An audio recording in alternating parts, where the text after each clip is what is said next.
As we move on to that section. So Chris, over to you. Thank you, Chairman. Good morning, Chief Constable. Good morning, staff. I'm very pleased that you're able to join us today.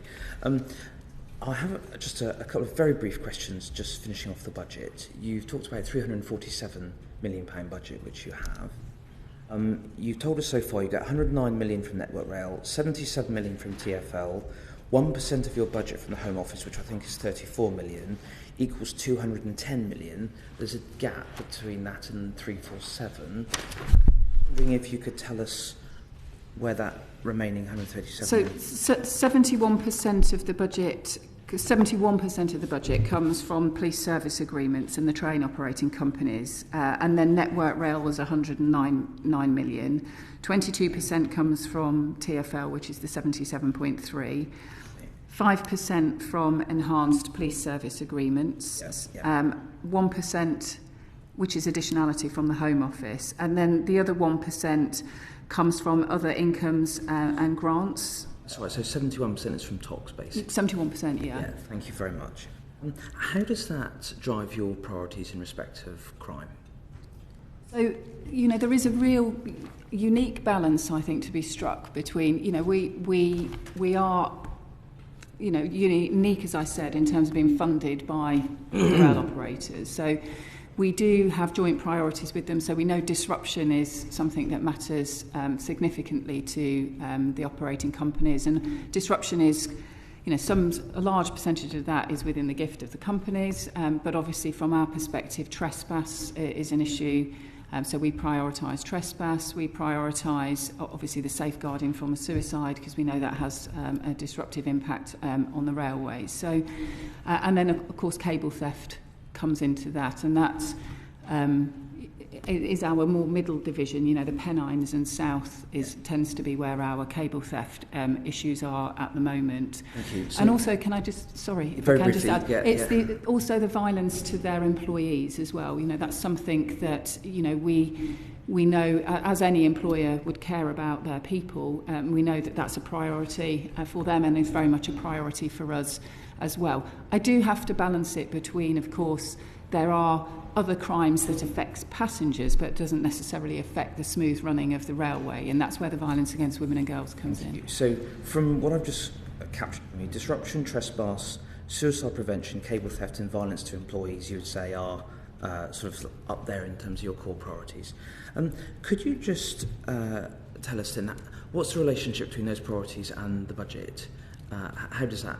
Is there a connection, or is there not really a connection there? In terms of, do we spend X percentage on Y? Yeah, is there a relationship, or is it just, is it basically you've got 347 million and you decide to spend it? Yeah, so we have to allocate. So obviously we have to allocate things. So if we take at the top, we have got a responsibility around countering the threat from terrorism, so a percentage of the budget will go towards that. Around about, if we were to put all of our specialist functions together at the moment, it's around about a £27 million worth of the budget is around that. So you start to take chunks off.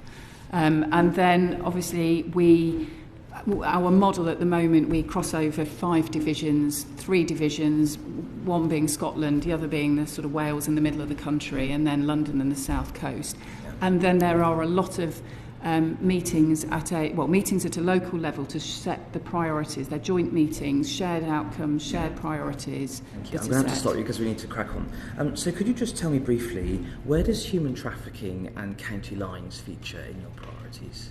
So that is entirely funded by the Home Office. So we have 4.4 million. Just clarify that. So do you mean to say that of your whole budget of 347 million, the 1% of which the Home Office contribute, which is 34 million, basically is what is spent on combating county lines? County line specific funding is funded by the Home Office. I mean, obviously routine policing is always going to be a disruptor for county lines. Stopping vulnerable people, engaging with vulnerable people is always part of our core business, which is whether that's people for sexual exploitation, whether that's for modern day slavery, or whether that's for drugs. So that is at the heart of what BTP delivers as part of its overall budget. But just capturing the priorities of which you set out, county lines prevention and human trafficking doesn't feature in them, and I'm just wondering how how do they feature in the work they do? Is it basically as a result of the other work that you do, other than Yes. the 1% of county lines emphasis? If I can give you, recently there was an example where, on one of the main rail lines, the staff had noticed that somebody was always on particular days travelling north with Scottish £20 notes. That was fed into the intelligence system, operations set up, and there's several kilos of cannabis that are recovered. That's the sort of business as usual work that takes place. The county lines work is part of a national piece of work which is led under the policing minister, and a number of forces, Merseyside, West Midlands, the Met and BTP have been allocated additional funding to specifically look at disrupting county lines, which is about turning off the telephones that are supplying the drugs. And how do you prioritise that across the country? Intelligence is how we prioritise that. So I have ample intelligence to offer you from Dorset and Somerset, yet I can't recall the last time British Transport Police came anywhere west of Basingstoke, and I say that to you as a former employee of the railway for 20 years. And I'm also not sure as to, other than once, which was after an intervention by some colleagues, were we able to get some real attention to Weymouth, which is probably in Dorset for that. How do you receive those representations in order to prioritise? Because if I was looking at it from my perspective, there's probably a little bit of a disconnect there at the moment in those areas that contribute to your force, but actually don't get the service which they might expect.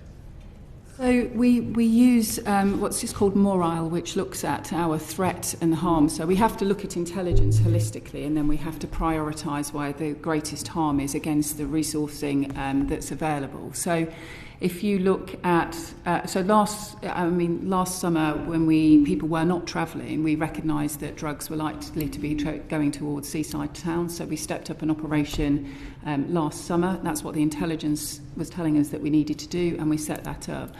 Also, although some places may well be the receiver of drugs, it might not be. Obviously, turning it off from the point of departure is where we need to be. And we know that the point of departure, we work with the National Crime Agency very closely, and we work with the Met Police in order to look at the intelligence profile, which is saying where are the drugs coming from, so that we can turn that tap off. So, obviously, the aim.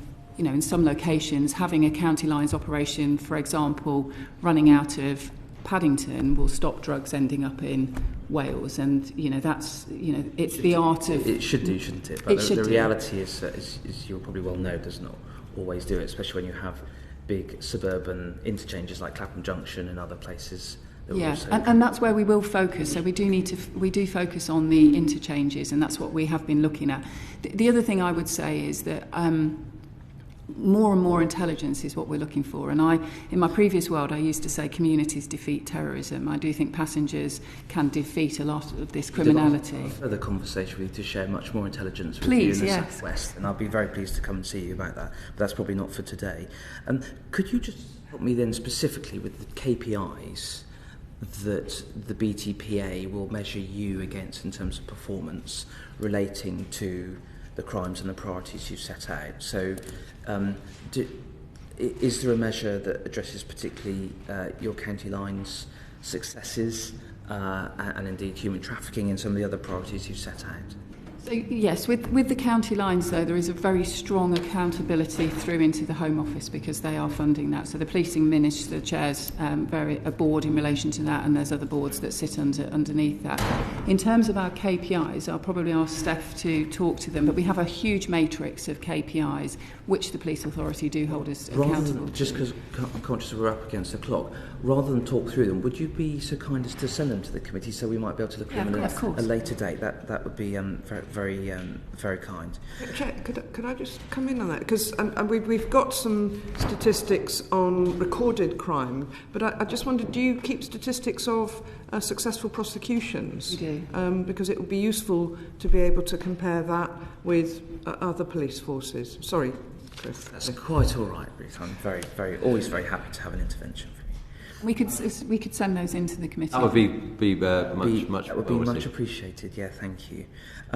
So, in terms of the safeguarding on rail scheme, that for me is something I've not really heard much about. I wondered if you could just tell us how that features in your work as well, please. Yeah, so, I think this is a great scheme, which needs to be pushed further. Actually, I will start by saying that. I am going to ask Steph. That's what it is. Yeah, I'm going to ask Steph to talk to that, if that's okay. Yeah, so it's so the national scheme, the Safeguarding on Rail scheme, that aims to improve the industry's understanding and response to vulnerable people, is something that's really important to us as a DFT scheme that's delivered in partnership with us and with operators. We are engaging with all operators. Currently, one is fully accredited. It's an accreditation that we assess in BTP, and that is live for 12 months from the start of it.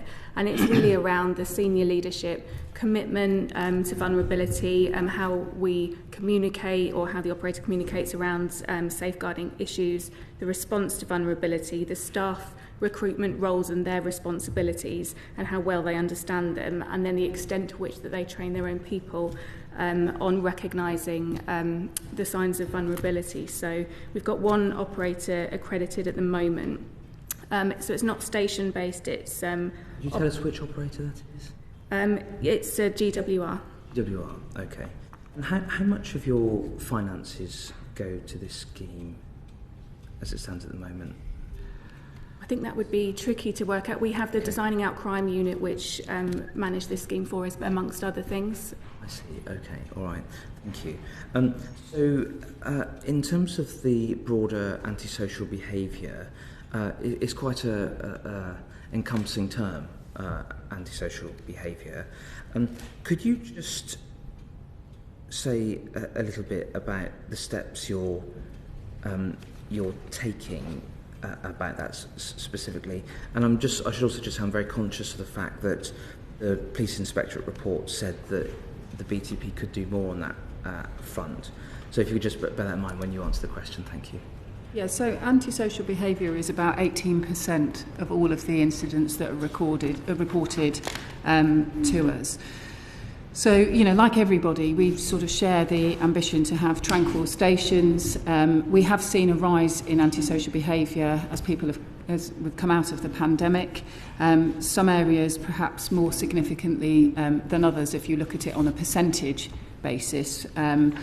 And a lot of that is around problem solving at a local level. So if we look at some of the incidents we've had in Wales, what we have seen is some really strong partnership working with the local force, with the local authorities and with the rail operators, because some of this is because of things that have ceased elsewhere in the community, and then people have gravitated towards the train station. So I think we've got that localised antisocial behaviour, and I'm very confident that there is a lot of joint problem solving that takes place, and it does require other agencies to work with us in relation to that.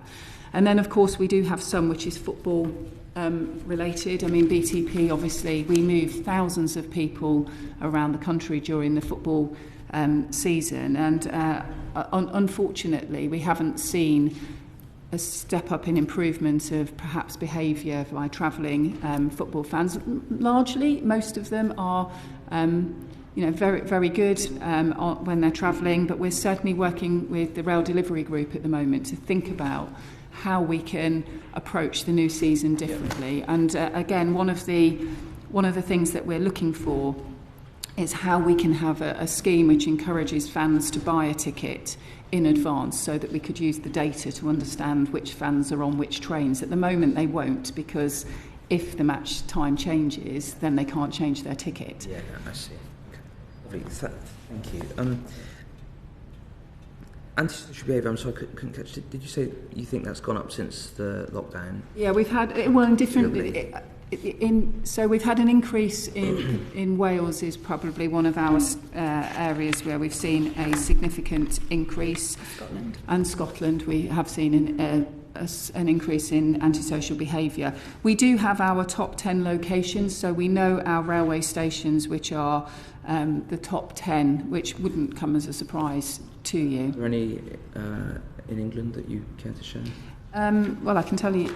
Please do tell us briefly. Well, I can tell you a few of them. So Leeds, Birmingham, London Bridge, Glasgow Central, Manchester, Waterloo and East Croydon are some of them. And Waterloo. Yeah. So, but that wouldn't, arguably, that's where there's large volumes of people travelling through at those locations, and also those locations tend to have shops, restaurants, cafes, and bars. So that's what they're more of a commercial centre as well as they're being. Also, of course, the stations with the largest footfall. Of course, yeah. As well. So do you consider the number of crimes you can see or can connect with the footfall and look at the average as a we do look at that, and that's all that feeds in to tell us, where is it are we best placed to put our officers to minimise antisocial behaviour. I'm about to wrap up, but I'm conscious that we were going to have a very brief word about cable theft, weren't we?